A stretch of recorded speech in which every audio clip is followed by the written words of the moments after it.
Page 23, Gavotte. This is an old style dance. They're doing here is introducing you to an ornament called a mordent and an inverted mordent. And people typically get these backwards. The book, I'm glad to say, is getting them correct. A mordent, let's go with what's known as an inverted mordent, because that's the most common we use anymore. The inverted mordent and a mordent are just topsy-turvy. One's right side up, one's upside down, if you say. Okay, but I don't know which one's right side up. So what it is it's a very short trill, which consists of 3 notes. Because a trill is when you alternate 2 notes rapidly, and the notes involved are in the scale unless the music tells you otherwise. So let's say right at the beginning here, at the beginning of the piece, the first note in the right hand is a B.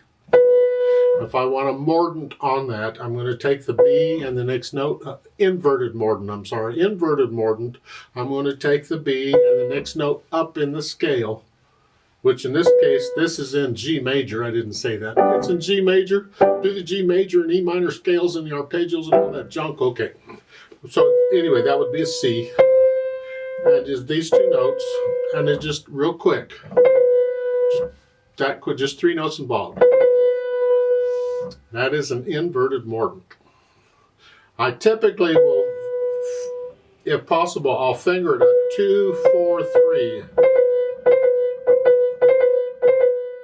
You can do a 1, 3, 2. Depends on the music and what's involved. It's just, to me, it's easier and I don't get so tense if I can use 2 different fingers on that repeated note. So I do a 4, 3. It's a little awkward at first. But since it's a fast, you don't play them slow. You don't want to sound like a triplet. It's got to be quick. Or that.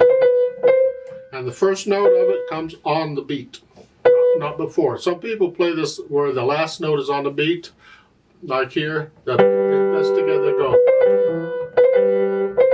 No, it's on the beat. That's the inverted. Then the mordent is just the other way. You go down.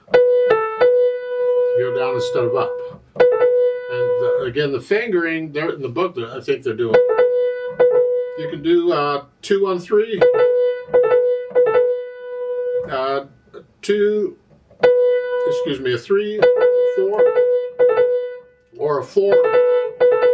Different fingerings for it, depending on what the music needs. But I would encourage you to try to work out a fingering or fingerings that work for you, where you're not using the same finger on the repeated note. You're going to find over time it's a lot better and actually more relaxing to be able to use different fingers.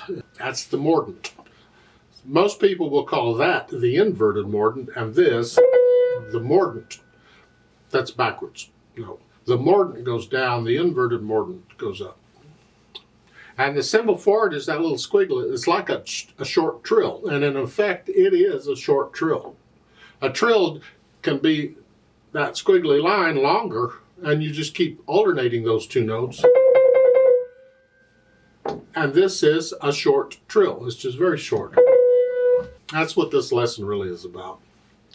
Now, this is some really old music. If you look at dates when the composer, he wrote some gorgeous stuff, though. He was quite famous. Let's take this one hand at a time, make sure we get the fingering, and I'll have some suggestions here. Starting with the right hand at the beginning, it's 1, and I leave out the ornaments at first, so we're just going to play the notes. So it's just going to be a 1.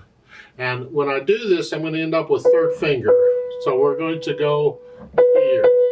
And the symbol, when you'll see it, is the mordent, the one that goes down, that has a slash through it. That tells you to go down. The inverted mordent doesn't have a slash. It's like the trill sign. It's like what I was talking about. Yeah. There's no slash in that. That tells me we're going to be going up. I have to decide which finger am I going to end up on. I'm going to end up on 3. I'm going to go here. Here. 2, 4, 3 is the I suggest the fingering. It's not. Oh, they say a 3, 4, 3. You could try that if you want, but I think it's better if you do 2, 4, 3. So, and here's a 2. So I'm going to end up with a 3, so that's what I'm going to use. So it's just connect this, and a 1, 4,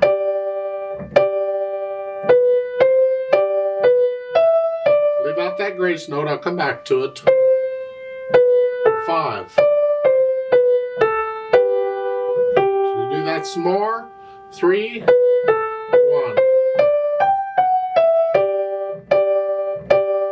And now that you get an 8VA above it, so rather than here, you're up here. Just lift up and move. 5, and then 5, 4. I like this fingering. 5, and then 1, 4, and then 2, 5, and then 1, 4. I like that. I want to connect it as best I can, but it's the melody I'm really after. That's what I want. Going on, you're up here. By the way, that 8VA went away a while back. You probably noticed it. 5 and 5. Puts us in position. And again, you do it. Then the last one, I suggest a 2-5, 1-4 if you can, and then a 2-5. I'm doing 2-5-1-4.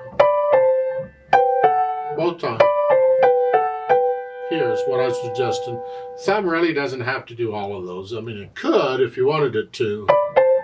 But I don't want to do a 1-5-1-5 on those. I don't want that.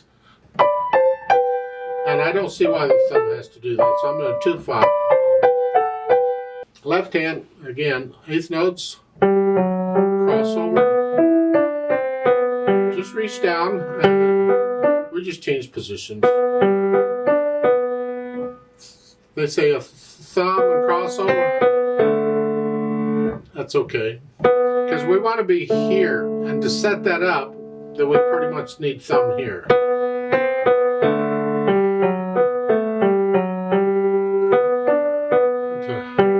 Now they say 2. No. I want to connect this. So I'm just going to stay here. Thumb, there. And the last note of the first line, a thumb, and then I can cross over to the 3rd finger. I want to connect it. The treble clef, you're up here. Bass clef, see they can change clef signs anywhere, obviously. Then the chord is here, it's an F sharp now. I'll come back to that arpeggiate, that squiggle line, and we'll do that later. Just that's another type of ornament, I think. And then 3rd line, G chord. How you finger these chords is up to you. You could do a 3-5-1, 5-3-1. I do a 4-2-1. If you want to do a 4-2-1 on this, you got to do a 3 on the G when a G goes into it. Because if you do a 4, then you got to do a 5. I want to connect them. And then, now at the bottom, the last 3 measures, the fingering's a little different. It's a passage we've had before, but the notes are a little different afterwards, so we're going to use a slightly different fingering. See, if you get the same passage, same notes, multiple times in a piece, we like to use the same fingering. But here, rather than thumb here, I'm out of position because I want a thumb here. However, I could just go ahead and use 2 and reach down. I can do that because that's the fingering I used up above on the first line. On that one. But here, if you want to stay on 2, that's fine. And then thumb. I'll leave that up to you on how you finger it. When you go to put the heads together here, it's going to be tricky because you got different things going on in the Don't worry about hesitating. That's fine. Here and then here. I play it all connected still. I want to make sure the fingers are comfortable and they can do everything need to be done. I'm not going to rely on the pedal or anything else to try and I want the fingers to do it if possible. Then we can go back and think about the articulation. That's the slurs and the mordents and the ornaments. So here it's staccato. I'm hinging at the wrist, short staccato. And then a tenuto, hang on to that. As long as possible, and then go on. Right? And lift up. It's like a phrase. That grace note very quick. I play it on the beat. Some people play it before the beat. I disagree. There is a way to notate it if they want it before the beat. I play it on the beat. So it would come to the left hand. Second line, third measure. You're here, then 5, then 5 again. Third line down. The inverted mordents. You get one later, a couple measures later, same thing. And then the last measure, you get a mordent again, like you did at the beginning. The left hand has its own phrasing. Look at the second measure. You're here. You lift up. Lift up both hands. Then in the left hand, you have this rolled chord, real quick, and it's staccato. And I play the bottom note on the beat, so it's going to go with the hand. Some people play it before the beat. I disagree. I put the bottom note on the beat. Lift up for the phrase. Lift up. Lift up. And then lift up like you were at the beginning. Last two measures, again, the grace note's on the beat.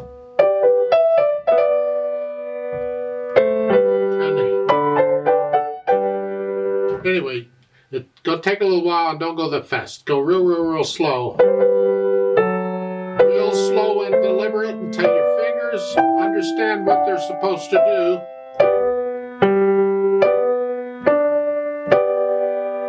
And then once you're sort of comfortable with it, keep it slow. Then you think about the dynamics, which are going to go mostly to the right hand, but in this case you can almost play both hands the same. It's almost like a duet between the two hands. Sort of soft, mezzo piano. So if you want to play the left hand soft, that's fine. They don't give you another dynamic until the end of the second line in the next section where you go up to moderately loud. Now, there's not a lot of difference between moderately soft and moderately loud. They're both in the moderate range. It's just up here, and this is the right hand here. Keep the left hand in the background.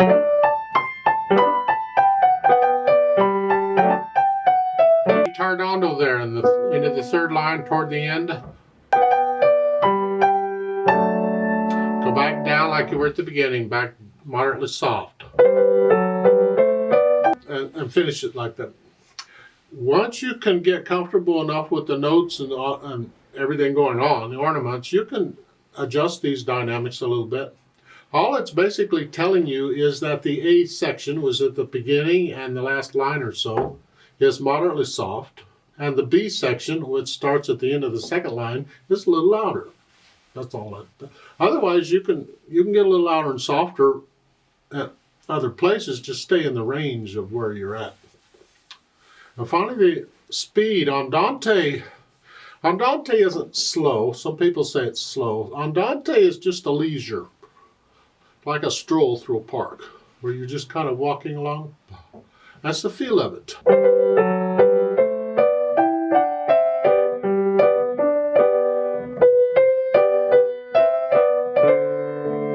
Just a nice, gentle,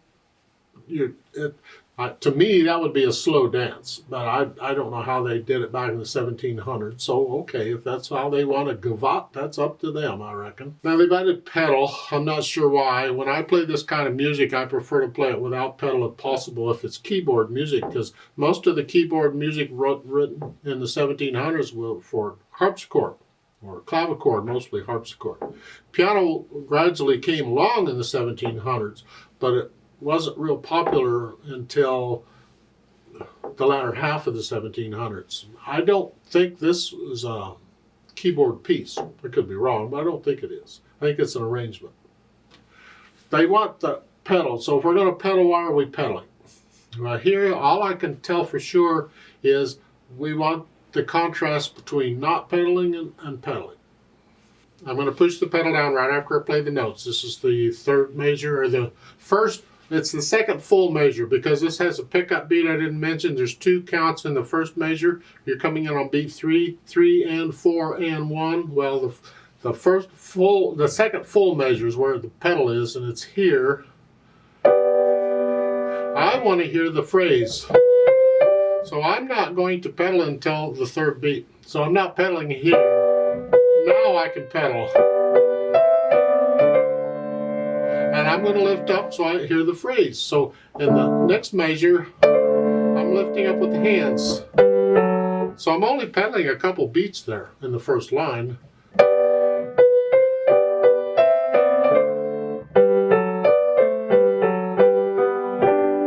You can pedal that, I guess. I disagree, I wouldn't pedal that, but they are. Make sure you lift up so you hear the phrasing in the right hand.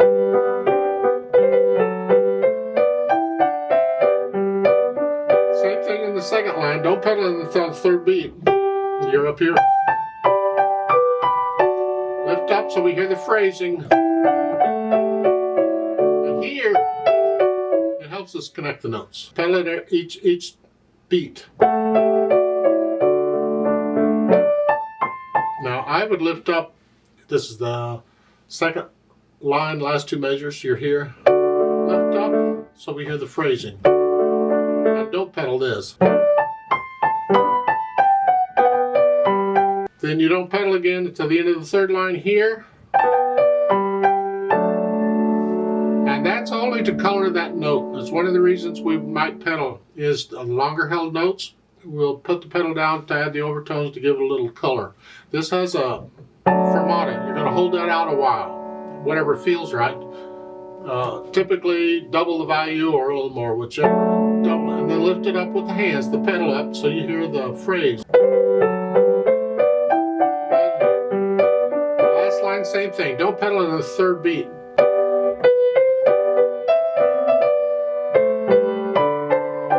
And at the end, it helps us connect these notes.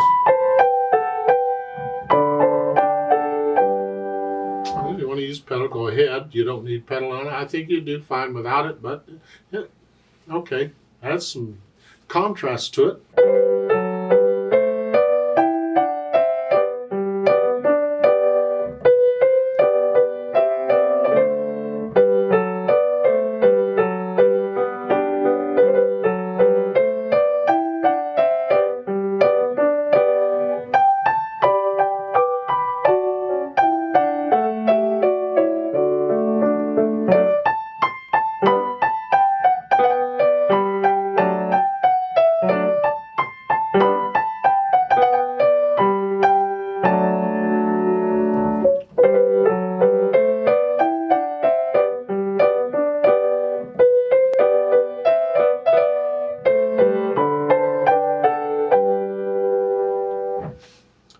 Bit of a problem in doing retardandos in dances. So people are moving to this. Don't be doing a bunch of retardandos, because that retardando they put there at in the third line there, people are dancing to that. They don't want a retardando in the music. You got to keep going. And the fermata, you got to hold that out a certain number of beats, or the dancers, they don't like you anymore. So keep this rhythmically if people are moving to it.